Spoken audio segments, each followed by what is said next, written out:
আমি সেই মেয়ে।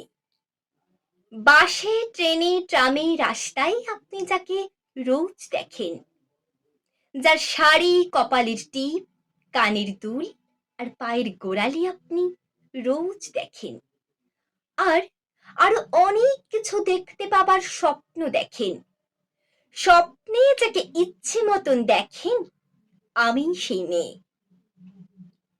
বিহারের প্রত্যন্ত গ্রামে দিনের আলোয় যার ছায়া মারানো আপনার ধর্মে নিষিদ্ধ, আর রাতের গভীরে যাকে বস্তি থেকে তুলে আনতে পাইক বরকন্দাজ পাঠান আপনি, আর সুসজ্জিত বিছানায় যার জন্য অপেক্ষায় অধীর হয় আপনার রাজকীয় লামপট্ট, আমি সেই মেয়ে। আমি সেই মেয়ে আসামের চা বাগানের ঝুপড়ি কামিন বস্তি থেকে যাকে নিয়ে যেতে চান সাহেবী বাংলোয় মধ্যরাতে, ফায়ার প্লেসে ঝলসে ওঠা আলোয় মোদির চোখে দেখতে চান যার অনাবৃত শরীর, আমি সেই মেয়ে। রাজস্থানের শুকনো উঠোন থেকে যাকে পিপাসার জল আনতে পাঠিয়ে দেন 10 মাইল দূরে সরকারি ইনারায়, আর 20 মাইল হেঁটে ক্লান্ত বিধ্বস্ত সে রমণী ঘোড়া কাখে ঘরে ফিরলে যাকে বসিয়ে দেন চুলার আগুনের সামনে আপনার রুটি বানাতে, আমি সেই মেয়ে। আমি সেই মেয়ে যাকে নিয়ে আপনি মগ্ন হতে চান গঙ্গার ধারে, কিংবা ভিক্টোরিয়ার সবুজে, কিংবা সিনেমা হলের নীল অন্ধকারে, আর যার চোখে আপনি এঁকে দিতে চান ঝোটা স্বপ্নের কাজল, আর ফুরিয়ে যাওয়া সিগারেটের প্যাকেটের মতো যাকে পথের দুপাশে ছুঁড়ে ফেলে আপনার ফুল সাজানো গাড়ি শুভ বিবাহ সুসম্পন্ন করতে ছুটে যায় শহরের পথে। খনি দেখা আলোর গোধূলিতে একা দাঁড়িয়ে থাকা, আমি সেই মেয়ে।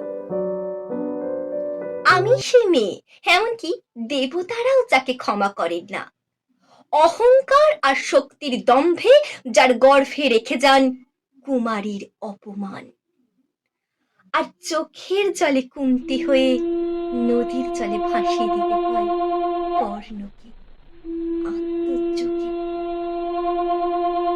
সংসারে অসময়ে আমি ভরসা।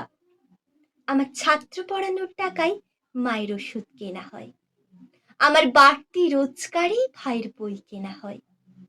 আমার সমস্ত শরীর প্রবল বৃষ্টিতে ভিজতে থাকে, কালো আকাশ মাথায় নিয়ে আমি ছাতা হয়ে থাকি। ছাতার নিচে সুখে বাঁচে সংসার। আপনি আপনি আপনারা আপনারা আমার জন্য অনেক করেছেন। সাহিত্যে, কাব্যে, শাস্ত্রে, লোকাচারে আমাকে মা বলে পূজা করেছেন, প্রকৃতি বলে আদিক্ষেতাও করেছেন। আবার শহরগঞ্জের কানা গলিতে ঠোঁটে রং মাখিয়ে কুর্তি হাতে দাঁড় করিয়েও দিয়েছেন। হ্যাঁ, আমি সেই মেয়ে। একদিন হয়তো হয়তো একদিন হয়তো অন্য কোনো একদিন আমি আমার সমস্ত মিথ্যে পোশাক ছুঁড়ে ফেলে দিয়ে হয়ে উঠবো সেই অসামান্য। খোলা চুল মেঘের মতো ঢাকবে আমার খোলা পিঠ, দু চোখে জ্বলবে ভীষণ আগুন, কপাল থেকে বেরোবে ভয়ঙ্কর তেজ রশ্মি, হাতে ঝলসে উঠবে সেই খড়গ, দু পায়ের নুপুরে বেঁচে উঠবে রণদুন্দুভি, নৃশংস অট্টহাস্যিতে ভরে উঠবে আকাশ। দেবতারাও আতঙ্কে স্তব্ধ হয়ে বলতে থাকবেন মোহাম্মেঘ প্রভাং ঘরং মুক্ত কেশিং চতুর্ভুজাং কালিকাং দক্ষিণাং মুন্ডমালাং বিভূষিতাং। বিভৎস দাবানরের মতো আমি এগোতে থাকবো, আর আমার এগিয়ে যাবার পথের দুপাশে মুন্ডহীন অসংখ্য দেহ ছটফট করতে থাকবে। সভ্যতার দেহ, প্রগতির দেহ, উন্নতির দেহ, সমাজের দেহ।